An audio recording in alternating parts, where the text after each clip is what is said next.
या कार्डसाठी नक्की खर्च किती येणार? नवीन स्मार्ट कार्ड काढताना सुरुवातीला एकूण ₹299 लागतील.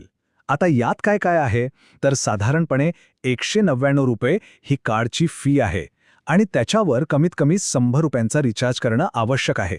आणि हे ₹100 तुम्ही तुमच्या प्रवासासाठी वापरू शकता. पुढचा महत्त्वाचा मुद्दा म्हणजे हे कार्ड नक्की कोणासाठी आहे? हे सगळ्यांनाच काढणं गरजेचं आहे का? तर हे कार्ड प्रामुख्याने त्या प्रवाशांसाठी आहे जे वेगवेगळ्या सरकारी योजनांमधून प्रवासात सवलत घेतात. उदाहरणार्थ आपले ज्येष्ठ नागरिक, विद्यार्थी, दिव्यांग प्रवासी आणि महिला सवलत योजनेचा लाभ घेणारे प्रवासी. आणि ही गोष्ट सगळ्यात महत्त्वाची आहे, ती लक्षात घ्या. प्रशासनानं हे स्पष्ट केलंय की ही योजना टप्प्याटप्प्याने लागू होत आहे. कोणाचीही सवलत अचानक बंद होणार नाहीये. त्यामुळे घाबरून जाण्याची किंवा घाईगडबड करण्याची अजिबात गरज नाही. मग प्रश्न येतो की हे कार्ड मिळवण्यासाठी काय करायचं?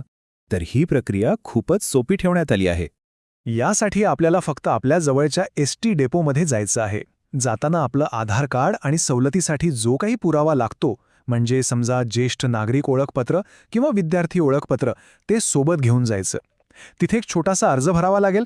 त्यानंतर तुमचा फोटो काढून काही वेळातच कार्ड तुमच्या हातात दिलं जाईल. आणि आता या सगळ्या माहितीचा जो महत्त्वाचा सारांश आहे, जो प्रत्येकाने लक्षात ठेवणं गरजेचं आहे, तो पाहूया. या कार्डमुळे काय होणार? तर सुट्ट्या पैशांचा त्रास वाचेल, तिकीट काढण्यासाठी लागणारा वेळ कमी होईल आणि सगळ्यात महत्त्वाचं म्हणजे आपल्या सवलतीची माहिती डिजिटल स्वरूपात पूर्णपणे सुरक्षित राहील. एकंदरीत हा प्रवासाचा अनुभव सुधारण्याचा एक चांगला प्रयत्न आहे. तर कढीचा मुद्दा हाच आहे की सोशल मीडियावर किंवा इकडे तिकडे पसरणाऱ्या कोणत्याही अफवांवर विश्वास ठेवू नका. मनात काहीही शंका असेल तर सरळ आपल्या जवळच्या एसटी डेपोत जाऊन विचारा. तिथून मिळणारी माहितीच खरी आणि अधिकृत असेल. तर मग या नव्या डिजिटल सुविधेचा स्वीकार करून आपला रोजचा प्रवास अधिक सुलभ, वेगवान आणि चिंतामुक्त करण्यासाठी आपण तयार आहोत का?